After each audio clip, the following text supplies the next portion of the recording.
guys, Ollie here, the wannabe pilot, wrapping up again what was another module of theory study for my commercial pilot license, the subject of human factors. So what I'm going to do is just run you through a little bit about what human factors is in relation to being a pilot, and then also how I went with the exam, what my result was, and some of the things that I didn't go so well with. So first of all, human factors, the subject, talks all about the human experience from the physical nature of what's best for flying, the mental nature, so what effects does a bad mental state have on your flying ability, the external environmental factors, how they can come into play, the social interactions that you have whilst operating in a flight crew, and then a bunch of other things that are wrapped around that. But essentially this whole subject just talks about how we as people interact with a flight experience. In aviation today, unlike when we started flying, the Wright brothers and their shitty little canvas planes, 80% of the accidents that happen these days is due to human error and the failure of the person rather than the machine. So this subject really is designed to understand exactly what the flaws are in human nature and as a pilot, and then try and mitigate against them. If I was going to run through my KDRs, that would probably give you the best idea of what was in the exam, what was in the subject, and some of the things that I got wrong. I ended up walking away with only a just pass at 70%, which, if you've been watching my previous couple of videos, is the same as the last one. My air law exam was 80%, which was on the pass mark. My MET exam was 71%, which was 1% over the pass mark. So I'm only just sneaking through some of these exams now, which means I've got a really big list of KDRs, or knowledge deficiency reports. I'll go through them now. Diet and vitamins, a big part of being a pilot, being a commercial pilot, is keeping a very healthy level of fitness.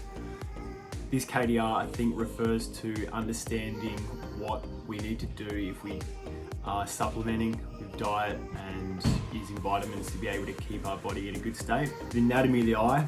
This was a tricky one because there are quite a few little technical medical terms that come into understanding what is involved in the eye. It was quite interesting actually, because at the same time as I was studying for this exam, we were doing night VFR, flying at night obviously. There are quite a lot of illusions when you do fly at night. A few of them are produced by the eye, and overlapping my study with human factors and doing the night flying was really interesting, because not only was it understanding what was in the eye, but also how it was being used in night flying. So when we use color and the more finer details of the eye, the less finer night vision aspects of the eye. It's really interesting to learn. Even though I did obviously get a question wrong there, I'll be sort of keen to go back over it and learn more about that. Limitations of vision was another KDR. Memory limitations, so understanding the different layers of memory, active, short-term, long-term memory. Principles of ergonomics, so how our cockpit fits us as pilots and how well that works for the operations that we're doing. Crew communication, so the hierarchy of communication from your captain, first officer, and specifically in multi-crew operations, and then also communication to other aircraft and ATC. Crew decision making.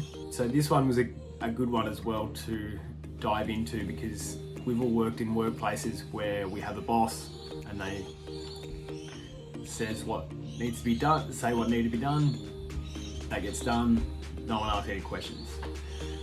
In a flight crew operation, it needs to be quite a bit different than that.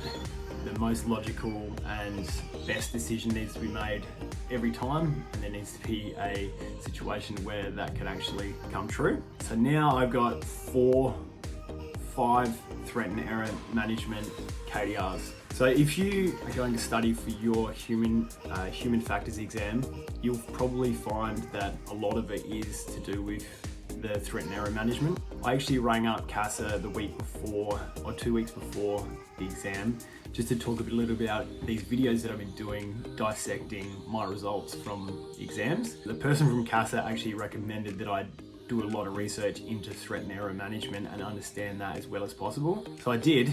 I got the publication that they have online, which is like a booklet. I think it's called Booklet 8 or something like that.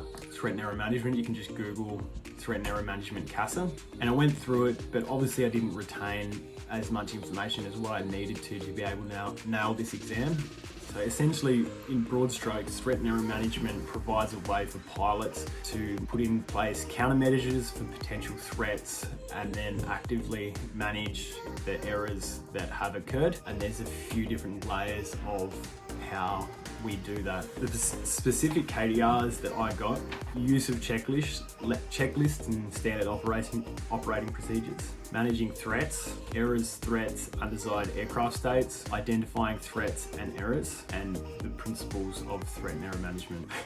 So really looking at that, I need to go back over and put in some decent work on threat and error management to get that up to scratch. All in all, I did use the Bob Tate textbooks again to study for this one, which were very good for the science-based stuff. So understanding the eye, hearing, the different illusions, everything else from the body, alcohol, the effects of sleep, those kinds of things. The textbook was really good, and obviously it's shown in the exam because I didn't have many KDRs around those subjects. Threat and error management was a little bit more difficult to be able to ingrain into my little brain, obviously.